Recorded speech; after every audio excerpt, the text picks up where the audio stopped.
Let me know when you. Did you tag me? Yes, sir. Okay. I tagged Elijah Shabazz. I believe that's you. Yes, sir. Yes, that's me. I got it. Praise be to Allah. All right, and we are live with a special guest who's very dear to me and my family, and to many young people all over the nation of Islam who have been blessed to have an encounter with Brother Elijah, been trained by you since we were younger children, not just the believers of the Junior FY in New York, but all over the nation for the Junior FY camps and retreats that you have always been a chaperone, a guide, and a mentor to many of us. Uh, I want to give you the greetings, Brother Elijah. Assalamu alaikum. Wa alaikum salam. Wonderful, sir. I want to thank everyone for tuning in for a special Saturday edition of Off the Record. This evening, we have a great guest, Brother Elijah Shabazz, who you all are about to get acquainted with if you have not been acquainted with him already. Um, Brother Elijah, you've known me my entire life, and many people our entire life. How did or when did you first hear the teachings of the Most Honorable Elijah Muhammad? Well, praise be to Allah. I was born into the Nation of Islam. My father joined the nation during the time when Malcolm X was the minister here in New York City, and when he married my mother, he brought her into the nation. So she joined the nation around 1965, and my father was involved, I believe, in early, few years before that, and so I believe he got registered in 63, if I remember correctly, 63. So yes, we were, me and my peers, not my peers, me and my siblings, we were raised up in under this teaching of the Nation of Islam. So that was my first acquaintance from as long as I could remember being alive. I have known about the teachings of the Honorable Elijah Muhammad. Praise be to Allah. Yes, sir. And how was it when the Most Honorable Elijah Muhammad left? How did that affect you and your family? Well, it affected us like a lot of believers in the nation. I mean, without a nation, we were lost. So it's like a lot of us. I know. Well, I can speak for me and my brothers. We got caught up out there in the streets, and because those were our peers at the time, and so we started to do the way your peers do out in the neighborhood, and yes, sir. We were. I grew up most of my youth in the Bronx, and it was a good thing and a bad thing. The good thing, I grew up during the time when hip hop was just jumping off, so I got a chance to see the hip hop culture grow and develop from its inception stage, and so for me it was a real interesting experience going to public school. More so was a culture shock for my siblings because they went to the Muhammad University of Islam, and to have to go from the Muhammad University of Islam to public school and be around people who eat pork and swear and do all those type of things that we didn't learn in our household. It was definitely a culture shock, and then adapting to that type of environment. So it was really a change of worlds. That's the way I could describe it. It was a change of worlds because when the nation was present, it was like you were in your own Muslim world. Yes, sir. Because you went from your home to what was called the temple at that time. We called it the mosque. So you went from home to mosque, and then from the mosque you went downstairs to the Muslim restaurant or the Muslim bakery. You got your bean pie, you got your oatmeal cookies or your carrot cake, and then from there you went back home to a Muslim home. So it was like you were in your own Muslim world, rotating in your own Muslim world. Your activities in life was all in Islam. When the nation fell, that's when we became exposed to what they say in Islam, the dunya, the lower heavens. Yes, sir. And you begin to get acquainted with what we would call the street life today, which was a big difference from what we knew. Wonderful. And thank everyone for watching.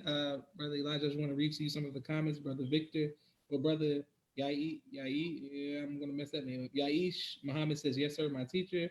Brother Victor says, Brother Elijah did much for the junior fruit of number 7. I bear witness, and he loves you. Brother Lewis T. Walaikum salam, family. Walaikum salam, Brother Lewis. Sister Anissa, Furkan, peace. Walaikum salam, a great patriot about Islam. Yes, sir. Brother Elijah, now could you set the scene for us of prior to 1975, what it's like in New York? Do you get to see the Most Honorable Farrakhan walking around? Is it Captain Yusuf Shah? How okay. Malcolm X, what's it like in New York at this time? Okay, well, for me, I was the youngest of my siblings, so I didn't get to. Actually, I didn't even know who they were. My older siblings did. Myself, I didn't know about the minister until I was like a teenager. So I was meeting the minister for the first time, like a lot of people outside the nation was meeting the minister for the first time. But my siblings was there. In fact, my siblings, my older siblings, were in the temple the day that it was attacked. The story that the Honorable Minister Farrakhan talks about, when the police attacked the mosque, school was in session. And my siblings were there that day. But I was home, because I was too young to attend school at that time. Yes, so knowing Minister Farrakhan, Yusuf Shah, not me, but my older siblings, yes. So I had to actually be somewhat fished into the nation, all over again after the nation fell, and learn about the minister. Praise be to Allah. Yes, sir. Now, how were you fished back into the nation? And what year was that? Like when you recommitted? Well, it was around 1980. I would say 83, around 83, 84. There was a brother in the mosque, an FOI brother. He was interested in my sister. They both went to the same high school. So he found out my sister was Muslim and she was from the nation, and he was following the minister. So he came over with one of the early editions of the Final Call newspaper. I hope we still have that in our collection from 1983. And he came over with a carrot cake. So what got me wasn't the Final Call newspaper. What got me was the carrot cake. The carrot cake, because that reminded me of my childhood. Yes, so at that time, I was a teenager. I was, hanging out with the boys in the street. But when he brought that carrot cake over, he got my attention immediately. I was like, yes, So he started, he showed us the Final Call newspaper, and he planted a seed. Then later, I went to a friend's house of mine, and she invited me over. She was Muslim, and her mother was Muslim, and that's when the first time I found out who the minister was. For me, like I said, my older siblings already knew, yes, sir, but I didn't know. So when I went to my friend's house, she had a copy of Black Family Day on wax. We were still using wax records back then. And I was like, who is this? And, I saw the Honorable Elijah, because if you ever seen that cover, the Honorable Elijah Muhammad is on the cover of the album. So I thought this was a recording of the Honorable Elijah Muhammad, because I knew the Honorable Elijah Muhammad my whole life. So I said, oh, wow, this is the Honorable Elijah Muhammad. Then I opened it up. In the center, it was a picture of Brother Minister Farrakhan and the big crowd that came to Black Family Day. And I said, who is this man? And it's, talking to this big crowd, and it was like, wow, like, who is he? So, so she was like, this is Minister Farrakhan. I was like, oh, yeah. And then she played the record for me, a Black Family Day. And that was my first encounter with knowing who the minister was. Then, after that, like I said, the brother brought the Final Call newspaper over. It was either before or after, around the same time. But then shortly after that, around 85, is when I, the historic speech that the minister made at Madison Square Garden. And me and all of my siblings, most of my siblings, we went to hear the minister back in 1985 at Madison Square Garden. So that was really like the fishing tool that brought me back back into the Nation of Islam. And by the time 1986 rolled around, I became active, and I've been active ever since. Praise be to Allah. Yes, sir.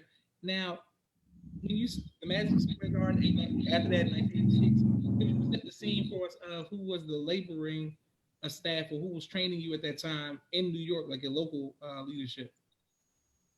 Oh, well, at that time, I was blessed, and I do say very blessed, to come under the tutelage in the ministry of Brother Abdul Allah Muhammad.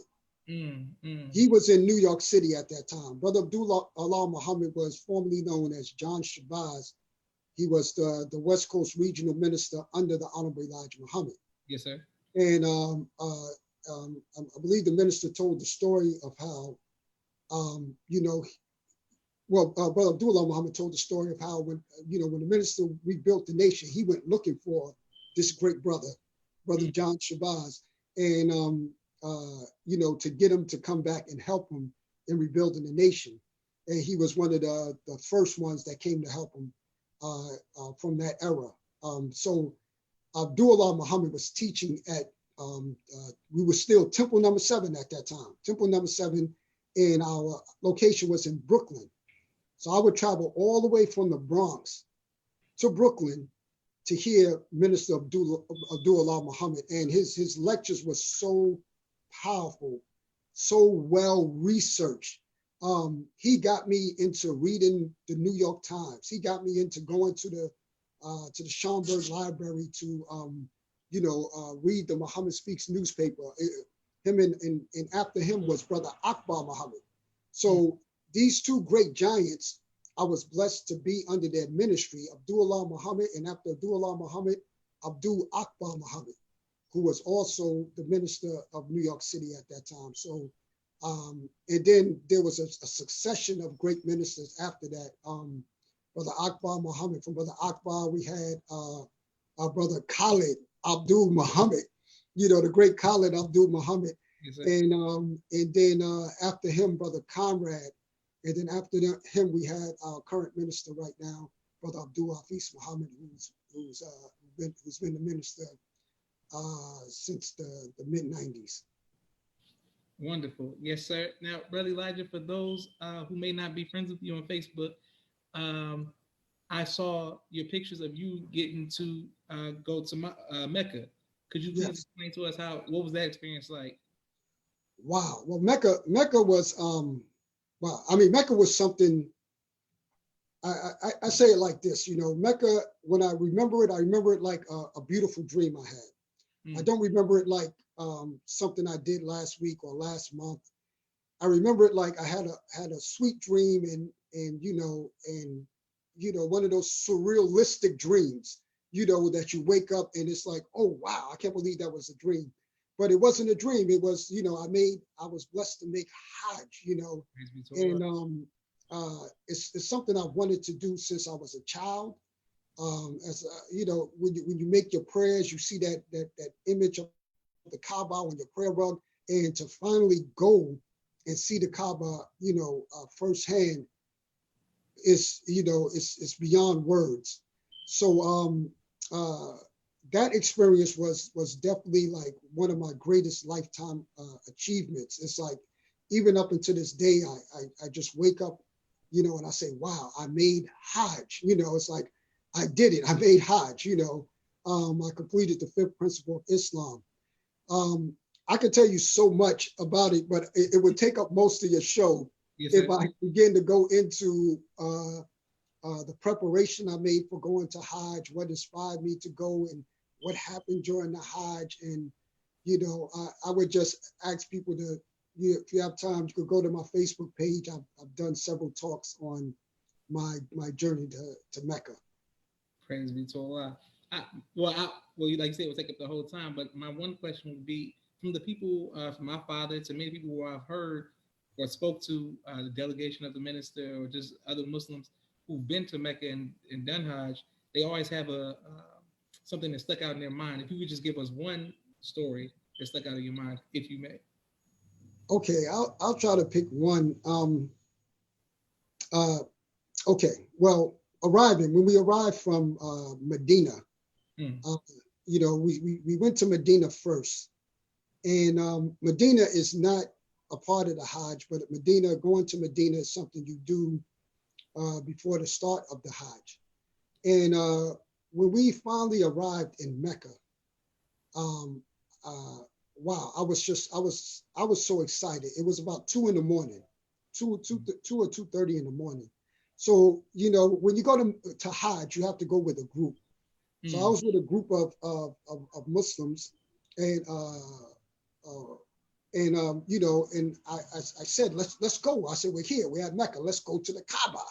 And they were like, well, we're going to wait for the sheikh, because when you go to Mecca, you need a guide, because if you don't speak Arabic, it's very difficult to get around Mecca and you don't know Arabic.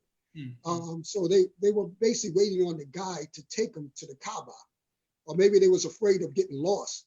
But me, I'm like, look, I waited my whole life for this. I'm not waiting on nobody.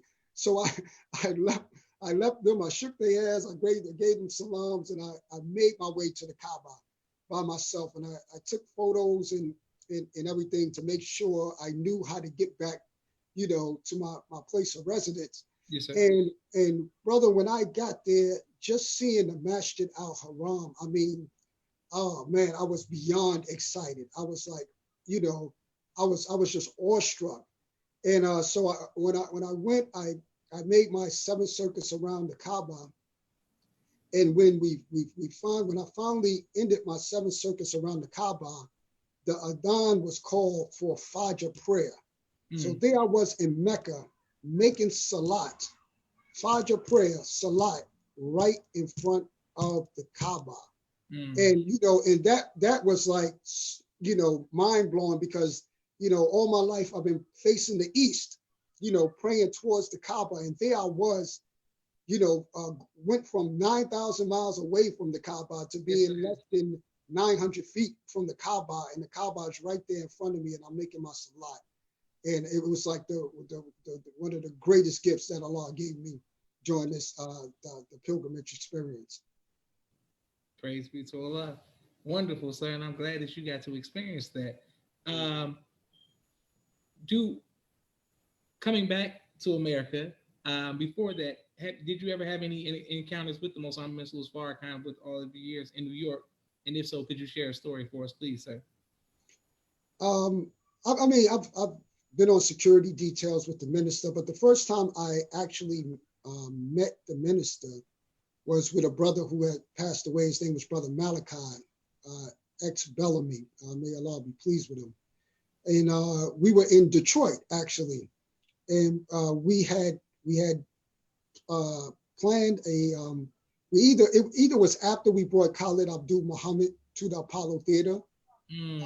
Back then, I was very involved with the hip hop artists of that era. So I was able to contact, Public Enemy and Jungle Brothers, Sister Soldier,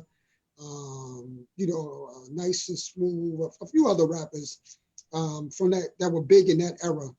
I can't think of them all now, but we had sold out like 2 nights, not 2 nights, 2 shows in one night. Apollo with Khalid Abdul Muhammad as the keynote speaker. So the minister wanted to thank us for helping his minister, Brother Khalid Abdul Muhammad, in getting him established in New York City. So, they invited Brother Malachi, but Brother Malachi was very honest. He said, I didn't do this by myself. Brother Malachi put the money up, but it was, Brother Elijah who went and got the hip hop artists to perform at the event. So he brought me and he introduced me to the minister. After he greeted the minister, he introduced me to the minister. And when I told the minister who my father was, the minister gave me a big hug, because the minister knew my dad, from what we would call the first resurrection. Yes, sir. He knew my dad back then, and my father had a good and strong reputation here at Mosque number 7, Temple number 7, during the time of the Elijah Muhammad. And so he was very, very, very happy to meet me, knowing that the son of my father was still carrying on the work. of the Honorable Elijah Muhammad. Praise be to Allah. Could you please tell us your parents' name so we can make sure this is all documented? Okay, my father's name, his name was Brother Karlan 2X, but and he was later known as Kareem Amir Muhammad. May Allah be pleased with him. Yes, and my mother was Esther 6X, and she became known as Esther Shabazz.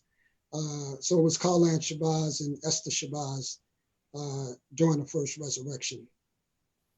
Praise be to Allah. Yes, sir. I want to just say that this podcast is brought to you all by my sister Miriam's book, ABC I Love Me. Also, she has a coloring book that's coming out on Amazon as well. My brother Rashad and his business partner Jamal have a video production team called Street Premiere, and they sponsor this episode as well. Also, my second book, which is called Cleopatra, a children's book, is on Amazon. Please get these things. And if you have a business you would like us to sponsor, just let me know. Okay. Through via text message, Instagram, DMs, inbox, or Cash App J Imagination. Okay, back to you, brother Elijah. Yes, sir. For as long as I have known you, which has been my entire life, you have been working with the Junior FOI. Yes, sir. From New York, but I remember you from Junior FOI camps, conventions. You never seem to be mean. I don't think I've ever seen you be mean, though you were disciplined, very nice, smiling, cordial. And we were, probably bad as hell back in the day, but you always had a calmness about you and a peaceful spirit about you. How do you work with the Junior FOI and keep, without like going crazy all these years and, being calm and, just keeping your composure like that?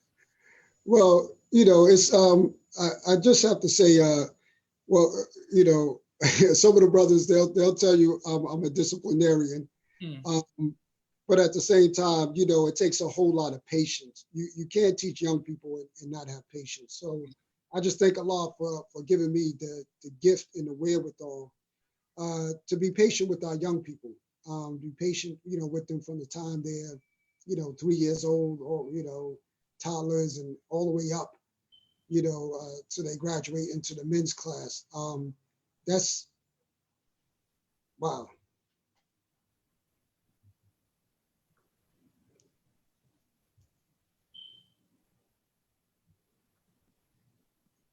You okay, brother Elijah? Are you sure?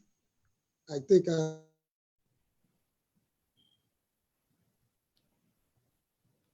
Sir?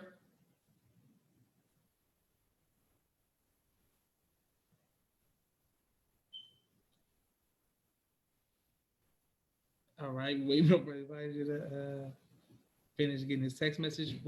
Everyone who's watching, please like, subscribe, and share to Off the Record on YouTube. And if you all have any recommendations of any guests that we should interview, any suggestions, please let me know in the comments or in inboxes, because we want to make sure that we record the history through the eyes of the people. That's why it's called the People's Podcast. Yes, sir. Elijah. All right. Well, while we wait on Brother Elijah to get his Wi-Fi together, I have another guest this evening who we are interviewing, Brother Damon Muhammad from Chicago. He's traveled with Snoop and a lot of the rappers doing security. He was also the captain in Indianapolis and on the west side of Chicago during Brother Nuri's time in Indianapolis. And when he became the Brother Nuri that we know now today, Brother Damon was his captain. So we interviewed him next. So I look forward to that. Also, just getting all these text messages. Also, tomorrow we have some great guests with some great history as well. Stay tuned for Off the Record, the People's Podcast. I want to thank everyone for your patience and everyone who was watching. I'm waiting on Brother Elijah's Wi-Fi connection to come back with us. I don't know for people who don't know, when we were younger, we would have Junior FOI camps and also conventions, and it was very important to establish in our thank you, Sister Miriam. You know what time it is. It was very important to establish in our foundation, because we had Junior FOI captains, ministers, secretaries, all of that. So we got to assume these positions that one day many of us would take in the ranks and also into the world. So that was important. That's why I wanted to interview Brother Elijah, because my adolescence, he played a key figure in that, in connecting us to our New York family and our family on the East Coast as well. Alrighty. I'm just waiting for, I believe his phone probably just died. Thank you all for your patience. Brother Elijah, as he gets his Wi-Fi situation together. How's everybody doing out there today? All right. Yep. I'm sure he'll be right back on.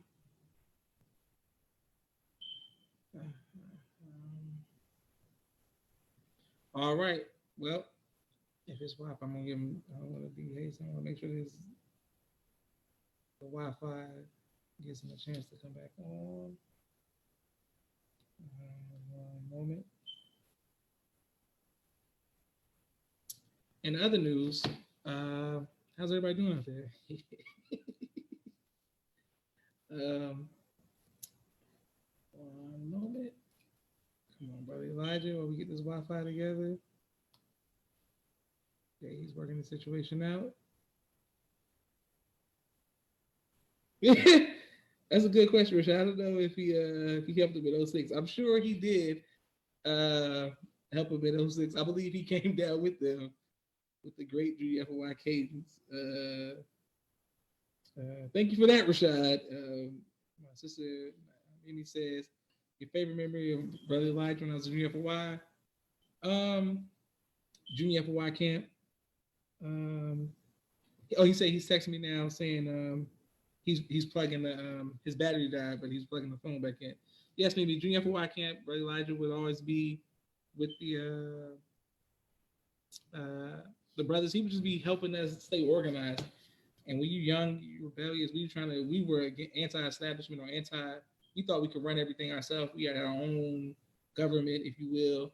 And Brother Elijah, he was so nice. He let us feel that we was, controlling ourselves. And, so that was pretty cool. That's what I'm saying. He was a good mentor. Him, along with Brother Stanley Muhammad from Chicago, who I look forward to interviewing before the year is over, inshallah, as well. Very important figures in the life of the youth around the nation, especially the Junior FY. 1 second. Okay, as he gets his battery back, I'm waiting. Hopefully he just. All right. Okay, he said give him 1 second as he gets his phone charger together. All right. This is a beautiful that you all are being patient with us as we wait for Brother Elijah Shabazz. And I repeat, please let us know your recommendations for people that we should interview, because I have learned so much around people who I've seen my whole life and never knew they had great testimonies. And so you have a chance to talk with them. So I'm trying to record everybody's history to the best of my ability. 1 second. Okay, come on, Brother Elijah. All right. And boom. That's it. So we'll bring Brother Elijah back for part 2 because thank you, Rashad, for that. Yep. Technology is unpredictable. Praise be to Allah. Well, I look forward to seeing you all in about an hour and a half when we interview Brother Damon. I'll tell Brother Elijah we'll come back for part 2 at another time. Thank you all for your patience and watching Off the Record.